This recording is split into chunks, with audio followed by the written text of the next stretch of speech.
کون سا مومن ہوگا جس کو حضور کے دیدار کا شوق نہیں ہے؟ کثرت درود کی برکت یہ ہے کہ حضور کا دیدار نصیب ہوتا ہے۔ حضور کا دیدار نصیب ہو جائے تو بتاؤ اور کیا چاہیے؟ اللہ اکبر۔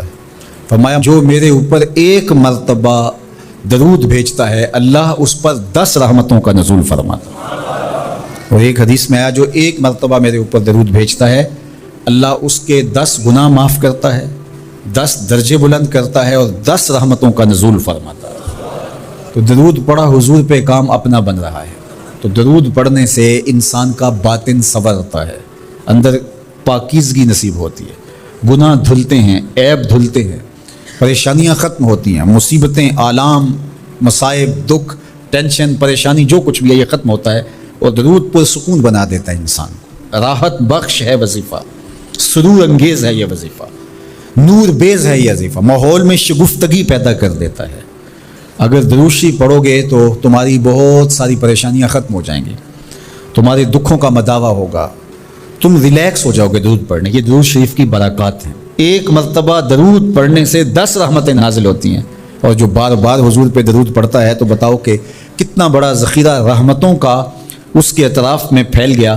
تو اس لیے کثرت کے ساتھ درود پڑھنا چاہیے۔ حضور علیہ السلام نے یہ بھی ارشاد فرمایا کہ جو میرے اوپر درود پڑھتا ہے میرے اوپر لازم ہے کہ میں اس کی شفاعت کروں گا۔ شفاعت رسول کے حصول کا ذریعہ درود بنتا ہے، چونکہ ہمارا آسرا ہی حضور کی شفاعت ہے۔ وہ دامن شفاعت کھولیں گے تو ہم گناہ گاروں کا کام بنے گا، اور وہ نصیب کیسے ہوگی حضور علیہ السلام کی شفاعت؟ کثرت درود سے۔ یہ بھی ارشاد فرمایا آقا کریم نے قیامت کے دن میرے سب سے زیادہ قریب وہ ہوگا جو کثرت کے ساتھ میرے اوپر درود پڑھنے والا ہوگا۔ اللہ کا فرشتوں کی مجلس میں حضور کی ثنا کرنا یہ درود ہے، حضور کی مدح فرمانا، محبوب کی شانوں کو بیان فرمانا۔ یہ صحیح بخاری میں صلاۃ کا ترجمہ حضرت ابو العالیہ رضی اللہ تعالی عنہ سے کیا گیا ہے۔ تو پھر درود کا مفہوم بہت وسیع ہے۔ حضور کی مدح و توصیف، حضور کے حسن کا بیان، حضور کے خصائل کا عنوان، آقا کریم کے شمائل کا تذکرہ، حضور علیہ السلام کے فضائل کی باتیں، حضور کی عظمتوں کا عنوان، یہ سب کچھ درود کے زمرے میں آتا ہے۔ اور پھر ساتھ صیغہ بھی درود کا ہو اور اس میں شانیں بھی حضور کی ہوں، جس طرح درود تاج میں ہے، تو اس میں حضور پر درود بھی بھیجا گیا اور ساتھ حضور کی عظمتوں کو بھی بیان کیا گیا۔ تو یہ ایک خوبصورت گلدستہ بن گیا۔ درود شریف کے جو مفاہیم بیان کیے گئے ہیں ان سب مفاہیم کو یہ اپنے جلو میں لیے ہوئے ہے یہ درود۔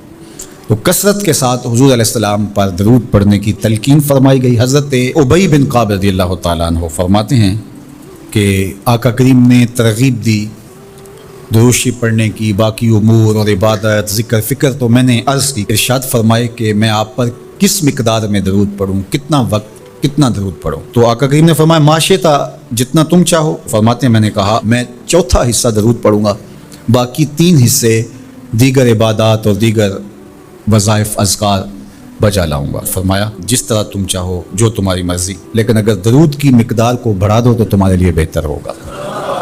تو میں نے کہا النصف، میں آدھا وقت درود پڑھا کروں گا اور باقی چیزیں باقی آدھے وقت میں کروں گا۔ فرمایا جس طرح تم چاہو، لیکن اگر درود کی مقدار کو بڑھا دو تو تمہارے لیے بہتر ہوگا۔ میں نے کہا کہ حضور میں 2 حصے درود پڑھوں گا اور 1 حصہ باقی وظائف اوراد بجا لاؤں گا۔ فرمایا جیسے تمہارا دل چاہے، لیکن اگر تم درود کی مقدار کو بڑھا دو تو تمہارے لیے بہتر ہوگا۔ فرماتے ہیں میں نے کہا حضور میں پڑھوں گا ہی درود، سارا وقت میں آپ پہ درود ہی پڑھتا رہوں گا۔ فرمایا پھر تمہارے سارے دکھ، تکلیف، اذیتیں، پریشانیاں اس کے لیے یہ درود کفایت کرے گا، اور تمہارے گناہوں کی مغفرت فرما دی جائے گی۔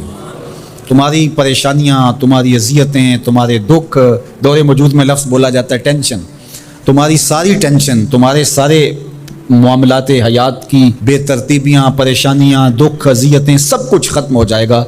درود سب دردوں کا مداوع ہو جائے گا، سب دکھوں کا علاج ہو جائے گا، سب پریشانیوں کا حل ہوگا، سب مصیبتوں کا مداوع بن جائے گا، اور ساتھ ساتھ تمہارے گناہ بھی بخش دیے جائیں گے۔ تو درود جتنی کثرت کے ساتھ پڑھا جائے اللہ کی اتنی ہی رحمتیں نازل ہوتی ہیں۔ تو باقی وظیفے، باقی اوراد وہ بھی فضل و شرف والے ہیں، لیکن حضور نے فرمایا کہ پھر تمہارے لیے درود ہی کافی ہو جائے گا۔